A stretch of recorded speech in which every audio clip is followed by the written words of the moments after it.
Welcome to Ask Mark, episode number 92. We're getting through them. Thank you for joining me again. And before we get into your questions today, don't forget my book is now out. It is published, Amazon bestseller, Make Him Yours, Beating the Odds of Modern Dating. You can grab it right now.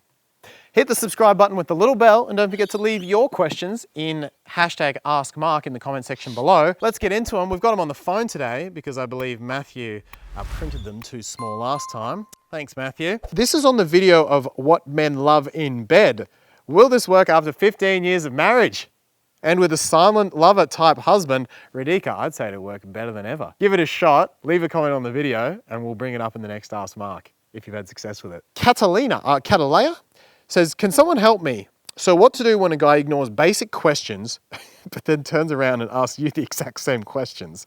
Look, Catalina, I don't know about you, but one of the things I'm listening for when I'm dating is someone with just a general social sense, right? You want someone who's going to be your friend, someone who feels normal to talk to. And if that's not the case, I wouldn't be going there, girl.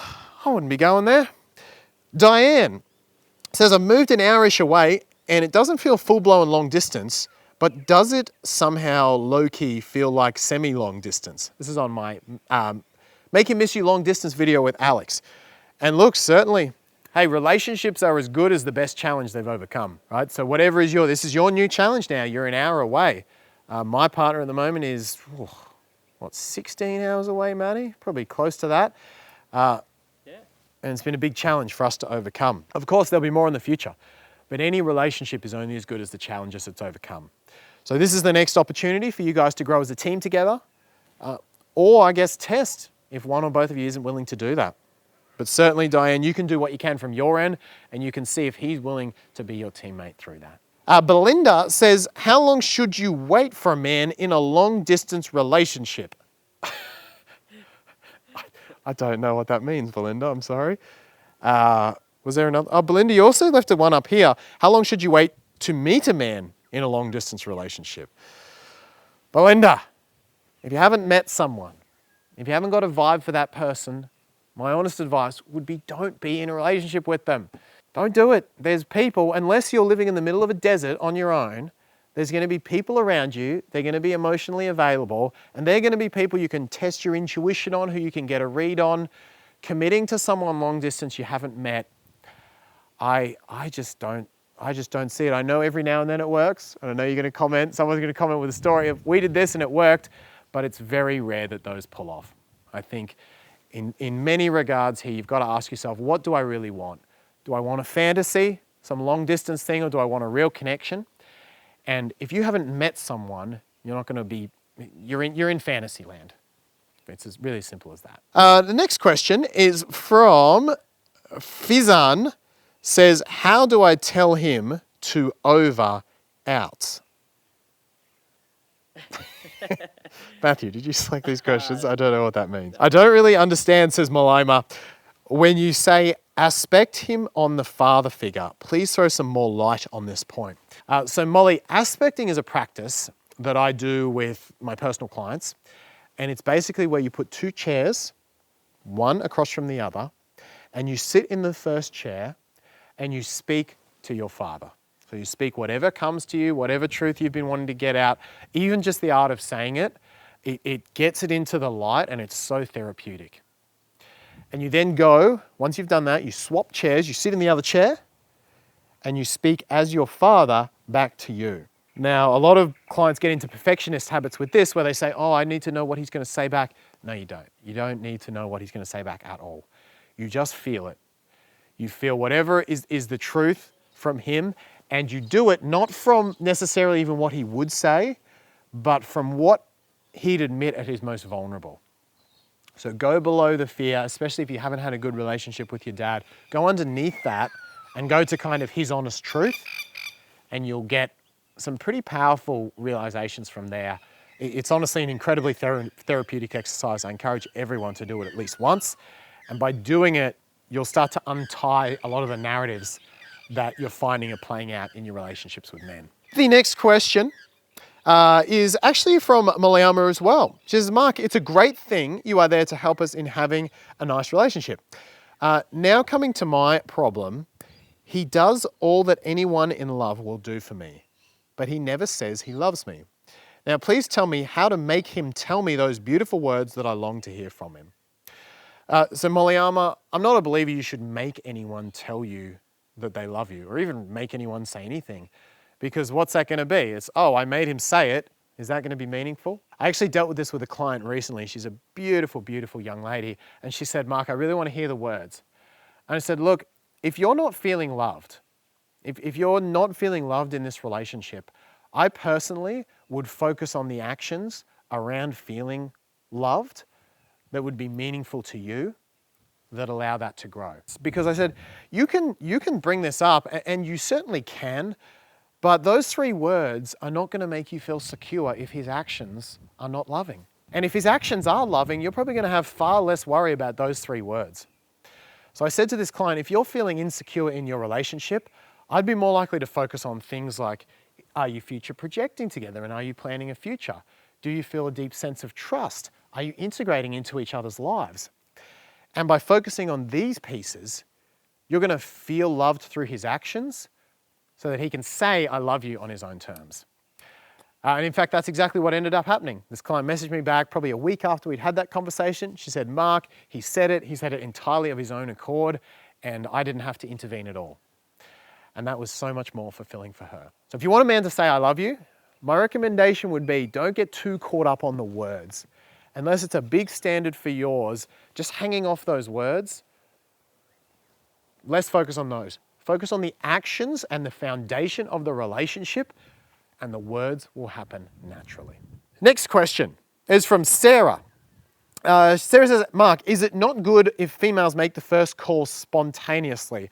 I don't recommend it. You certainly can, and people have gotten away with it. But my recommendation would be, you want to generally early on set the frame that you're going to respond and receive and be in the feminine energy. He can take the initiative and be in the masculine. And by doing so, you train the behavior that you want. The risk with calling him first is you get into situations where you're doing all the work.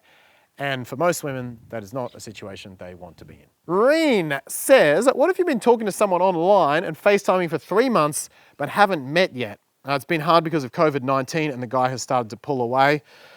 It is difficult with COVID. There's absolutely no doubt of that. And this is the problem with people you haven't met, is you don't have that foundation. You're only as good in a relationship as the challenge you've overcome together.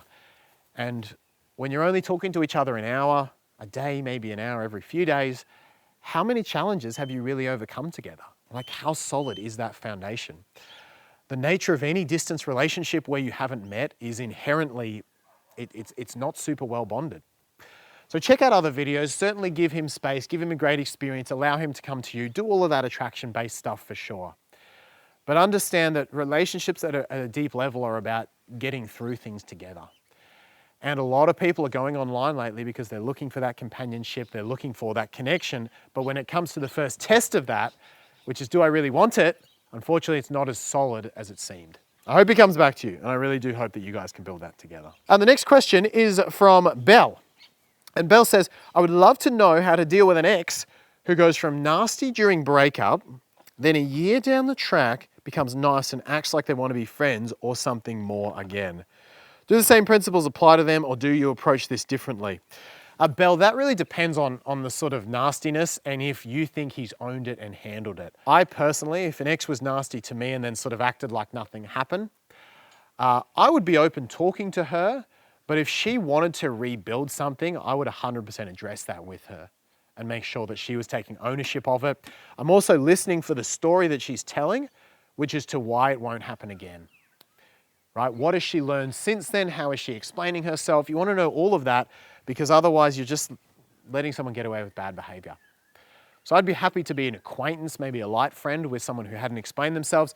But if she was wanting to make things more serious, she explained herself. Nellie says, wow, Mark, how many times have you fallen in love? What happened with those loves? Why didn't they work out if they were doing the right thing that you liked? This is a great question, and I'm on my own journey with all of this, just like you. I'm very lucky to have an amazing partner now and a very healthy, happy relationship, but it wasn't always like that. And I've had my own trials and tribulations throughout that. I won't go into all of that now, Nellie, but I will say that very soon we've got a video coming out about my last breakup. The last breakup I was involved in, and it hit me pretty hard. It's pretty raw. You're actually going to see some videos that are just taken a few minutes after I was broken up with. So I'm excited to show you that. You're going to see more of this. And if you go through some of the different videos in the channel, you'll see, in fact, I'll put a link to the one where I had a breakup quite some time ago, so you can learn more of my story through that. It's a learning journey just for me like it is for you. And who have we got here? Ina says, how do you know if someone can change? Is there a possibility that they can become better? Absolutely. I'm a big believer that anyone can change, but I'm not betting my future on it. The question you have to ask yourself is not can they change, is does your intuition tell you that they're able to? And are you willing to accept it if they don't? Because if you're staying with someone waiting for them to change, then you're not really accepting them as they are. And they should not be in a relationship with you if you're not accepting them as they are. So really question yourself, am I okay being here if this doesn't change? And if this is a deal breaker of mine, if this is something we've spoken about that I want to change, is this person showing not just the ability, but the actions and the willingness to make that change and create that standard together? And let's go one more question. This is from Susan. What are your feelings on age differences? I've always been dead set against them, especially men younger than me, but I've changed my mind over the past 5 months. Is it a good or a bad thing? Susan, any relationship can work with the right foundations. I will say that studies have found that the greater the age gap, the greater the likelihood of breakup, but certainly there are some massive age gap relationships that have survived.